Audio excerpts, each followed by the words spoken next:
आज मार्गदर्शक मीडिया में देश के प्रख्यात विचारक, समाजशास्त्री, समाज विज्ञानी और प्रयोगधर्मी हम लोगों के बीच में है। और आज आपके साथ जो देश नहीं बल्कि अंतर्राष्ट्रीय सवालों को लेकर जो ज्वलंत मुद्दा बन गया है, उस पर हम लोग बातचीत करेंगे। मुनि जी, आप हमेशा सावरकरवादियों की निंदा करते हैं, उनके कामों को कंडेम करते हैं, और अचानक आप ये कह रहे हैं कि इस समय सावरकरवादियों की सहयोग लेने की जरूरत है। आप इस तरह की बात आप में कैसे अचानक परिवर्तन हो गया? नहीं, मेरे अंदर कोई परिवर्तन नहीं हुआ है।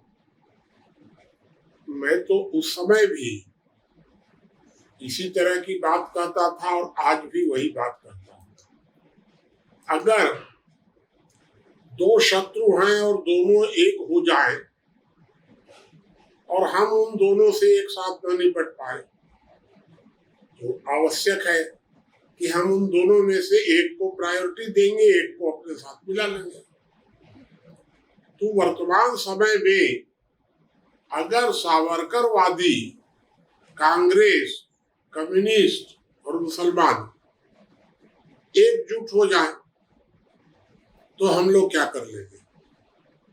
ऐसी परिस्थिति में हमको इन चारों को एकजुट नहीं होने देना है। तो अब दिक्कत ये आ रही है कि हम कांग्रेस को मिला नहीं सकते हैं अपने साथ, क्योंकि राजनीतिक टकराव है कांग्रेस से। हम कम्युनिस्टों को मिला ही नहीं सकते हैं क्योंकि वैचारिक टकराव है उनके साथ।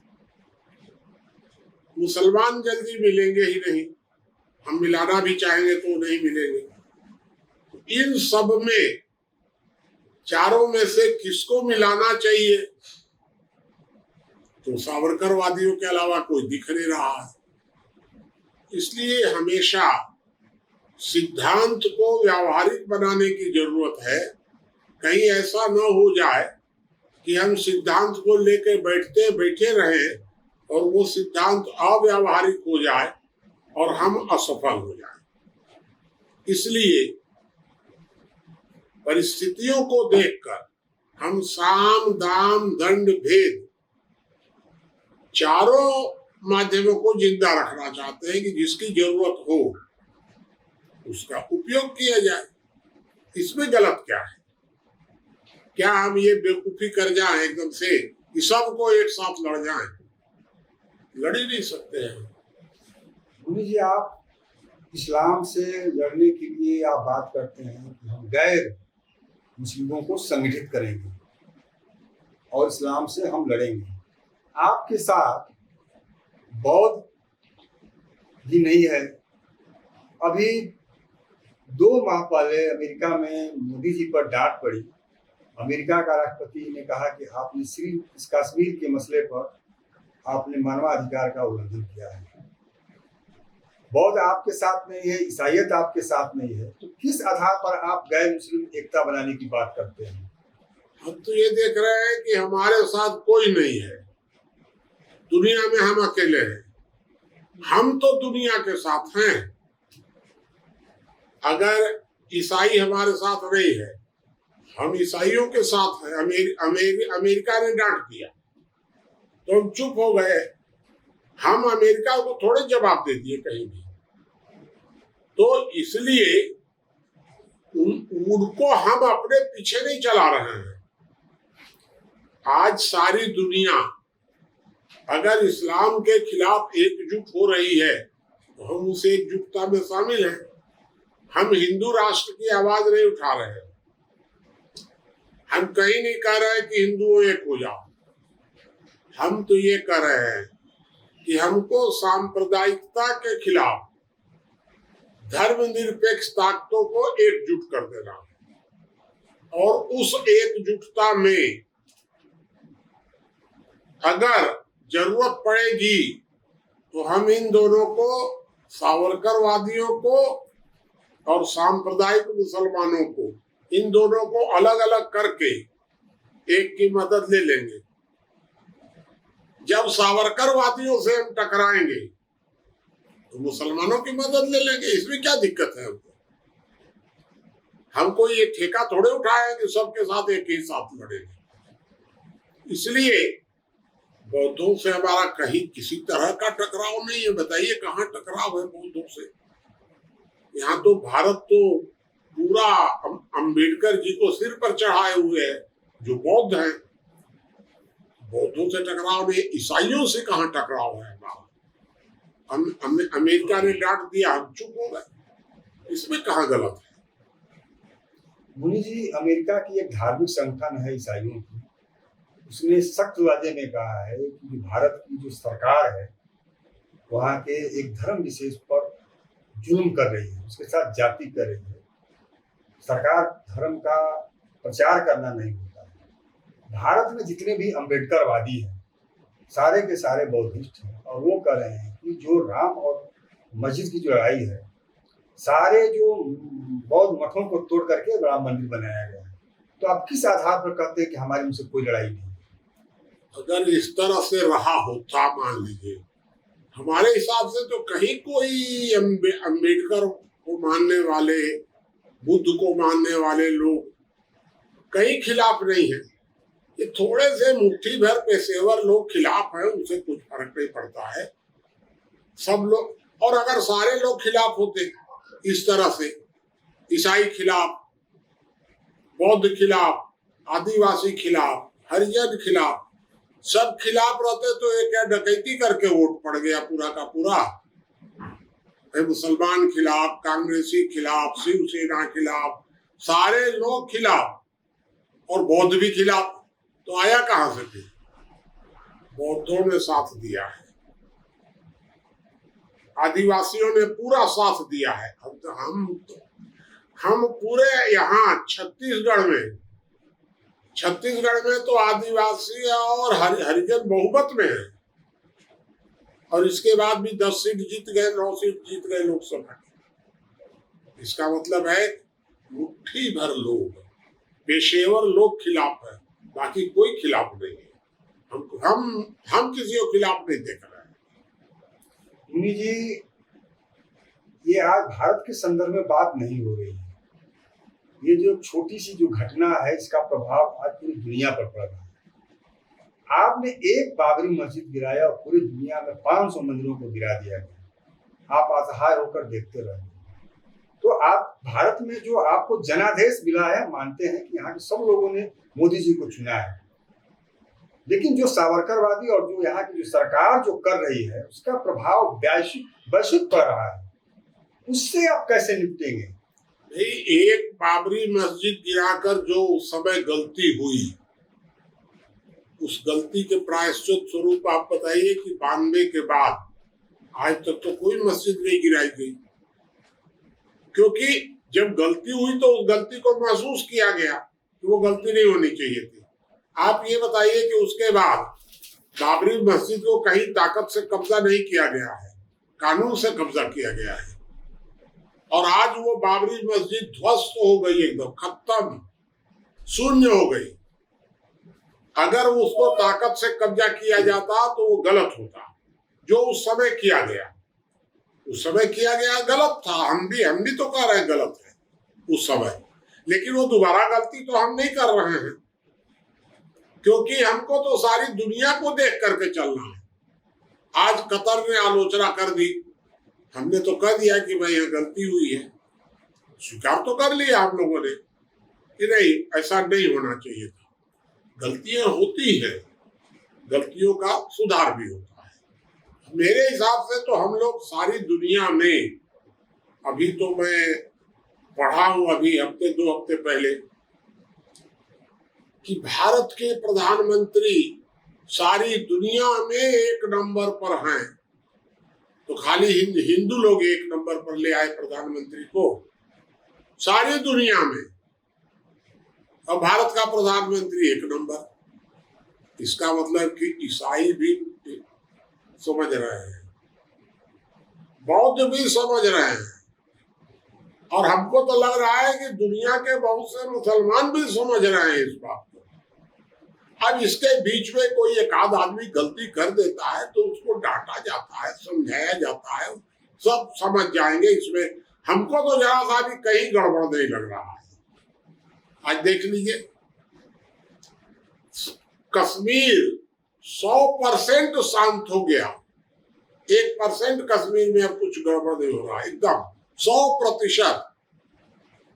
पूरे भारत के लोग अब कश्मीर जा रहे हैं, घूमने जा रहे हैं, यात्रा करने जा रहे हैं। एकदम ठंडा हो गया कश्मीर। कश्मीर का मुसलमान एकदम शांत है पूरा का पूरा। तो ये तो कमाल की बात है कि कश्मीर शांत हो गया, कश्मीर का मुसलमान संतुष्ट हो गया। ये साधारण बात थोड़ी है। इसलिए मेरा ये कहना है कि आप जो सोच रहे हैं वो गलत है एकदम। मुनि जी, एक तरफ मोदी जी मुसलमानों को लुभाने के लिए बहुत सारा कार्यक्रम चलाते हैं, और संघ जो है, जो इंद्रेश कुमार जी हैं, राष्ट्रीय मुस्लिम मंच बना करके वो कहते हैं कि हमारे पूर्वज एक थे, हम सब एक थे। तो क्या ये सब कर करके मुस्लिमों को संतुष्ट कर पाएंगे इस घटना से? इसका तुरंत हो गया। अच्छा, आप नहीं कर पाएंगे तो क्या करें? मुख्य प्रश्न तो ये है, हम अपना प्रयत्न कर रहे हैं। देखिए, प्रश्न हिंदू या मुसलमान का नहीं है। प्रश्न ये है कि जो कानून तोड़ेगा, चाहे हिंदू तोड़ेगा चाहे मुसलमान तोड़ेगा, जो कानून तोड़ेगा उसको दंड दिया जाएगा। अभी तो एक ठो वहाँ कानपुर का एक ठो अकड़बाज, वो कोई मियाँ जी हैं, वो मौलाना तोलाना कुछ होंगे, जो भी होंगे, उन्होंने कहा है कि हमारे सब्र का बांध टूट गया। अरे अभी कहाँ टूटा है मियाँ जी, टूटेगा अभी, अभी घमंड टूटेगा अभी। और अगर हम कफन बांध के निकलेंगे, अरे भैया तो बड़ा अच्छा होगा, खुदा के पास आपको भेज दिया जाएगा। अभी अभी अभी तो एक तो मियाँ जी को फांसी का आदेश हो गया है, क्योंकि वो तो खुद तो जाना चाहते थे खुदा के पास। तो जो लोग कफन बांध के निकलेंगे उनको खुदा से भेंट करा दिया जाएगा, जरा भी दिक्कत नहीं है। और इधर कोई अगर हिंदुओं में भी ऐसा करेगा कि अब हमको तो जाना ही है, चले जाओ भाई, तुमको भी तुम अपने भगवान से मिल लो, उनको खुदा से मिला देंगे। सरकार एकदम मजबूत है और कहीं कोई खतरा नहीं है एकदम, ये आप विश्वास रखिए। मुनि जी, अरब में तेल का भंडार है और भारत को 60 लाख बैरल रोज तेल की यहाँ खपत होती है। उसमें 60% तेल खाड़ी से आता है और पूरा उस व्यापार पर अंबानी बंधु का कब्जा है। अडानी जी का एक भाई शांति अडानी दुबई में रहता है और पूरा खाड़ी में उसका व्यवसाय है। जब उसके व्यवसाय के बड़े बड़े मालों से सामान सड़कों पर बिकना शुरू हुआ, तो कहीं अडानी और अंबानी के दबाव में तो ये फैसला नहीं लिया गया कि नुपुर को पार्टी से निकाल दो। हो सकता है कि भाई अडानी अंबानी के दबाव में ही खाड़ी देश चल रहे होंगे, तो हमको क्या दिक्कत है? अगर खाड़ी देश और अडानी अंबानी के बीच में कोई समझौता है और उस समझौते के आधार पर हमको तेल मिल रहा है, तो हम खाड़ी देश की चापलूसी करने के बजाय अगर अडानी अंबानी का चापलूसी कर लेंगे तो क्या बिगड़ जाएगा हमारे सामने? क्योंकि वो खाड़ी देश से उनका समझौता है, जैसा आपका कहना है कि वो लोग वहां बैठे हुए हैं, उनका वहां प्रभाव है और खाड़ी देश अडानी अंबानी के प्रभाव में चल रहे हैं, तो हमको अडानी अंबानी को मिला के रखने में क्या दिक्कत है? एकदम हमारी सरकार बिल्कुल ठीक कर रही है कि कम से कम उन लोगों की खुशामद तो नहीं कर रहे हैं, इन्हीं के ना खुशामद करनी पड़ रही है, तो क्या दिक्कत है इसमें? हम अपने किसी भारतीय उद्योगपति की खुशामद कर ले तो इसमें क्या तकलीफ की बात क्या है? एकदम करना चाहिए। हम सावरकर की अभी सावरकरवादियों को खुशामद कर रहे हैं अभी कि कहीं एकजुट ना हो जाए, उसी तरह हमको अडानी अंबानी को एकदम खुश रखना चाहिए, क्योंकि ये लोग खाड़ी देशों के साथ मिल करके हमको तेल दिलवा रहे हैं। इसमें तो कुछ भी गड़बड़ नहीं है। मुनि जी, एक बहुत बड़ा फैसला हुआ है इस्लामिक सहयोग संगठन का कि हम भारतीय मजदूरों को काम नहीं देंगे, हम केवल सिर्फ मुसलमान मजदूरों को काम देंगे। तो जैसा कि रिपोर्ट आ रहा है कि सब मिलाकर के 85 लाख वहाँ मजदूर काम करते हैं, और 85 लाख अगर घर आ जाएंगे, जो हमारे देश में जो विदेशी मुद्रा आता था अचानक उसका अभाव हो जाएगा, तो उसकी भरपाई आप कहाँ से करेंगे? उसकी भरपाई में क्या दिक्कत आने वाली है? वो लोग वहां से कह देंगे कि हम हिंदुओं को काम नहीं देंगे, यहाँ की सरकार कुछ नहीं कहेगी।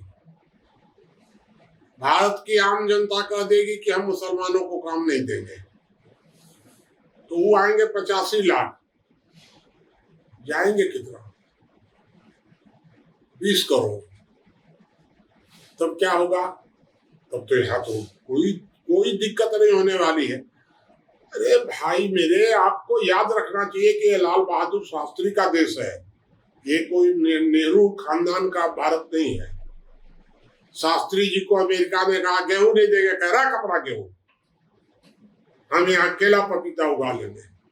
जिस दिन वो लोग कह देंगे कि हम भारतीयों को निकाल देंगे, उस दिन हिंदुस्तान जवाब दे देगा। ये लाल बहादुर शास्त्री का देश है, कोई चिंता करने की बात नहीं। जरा कहे तो अकड़ करके एक को मारू लोग, उनकी क्या हिम्मत है कि कह देंगे, हम कह देंगे हम तेल एक बूंद तेल नहीं, लेकिन हाय हाय करके मर जाएंगे सबके सब। भारत के तेल पर जिंदा है वो, हम उन लोगों की कृपा पर भारत जिंदा नहीं है कहीं भी, इसलिए जरा भी चिंतित होने की जरूरत नहीं है। हाँ, हम लोग चाहते हैं कि भाई प्रेम से काम हो जाए, तो क्या दिक्कत है। लेकिन आप तो बार बार कहते हैं कि भारत को आयात कम करना चाहिए, निर्यात को बढ़ाना चाहिए। बिल्कुल। तो इसमें जो भारत और खाड़ी के बीच जो संघर्ष होगा, यूरोप के देशों से जो आपका टकराव होगा, तो जो आपका जो दर्शन है, जो आपका कंसेप्ट है कि हम करेंगे, तो इस पर तो बट्टा लग जाएगा। इसको कैसे आप ठीक करेंगे? हम आज कहाँ कर रहे हैं करने के लिए? जब पहले हम सांप्रदायिकता से निपट लेंगे, उसके बाद ना इस काम को करेंगे। एक एक करके हम निपटेंगे। पहले हम अल्पसंख्यक सांप्रदायिकता से निपटेंगे, उसके बाद हिंदू सांप्रदायिकता से निपट लेंगे, उसके बाद बाकी लोगों से निपटेंगे एक एक करके।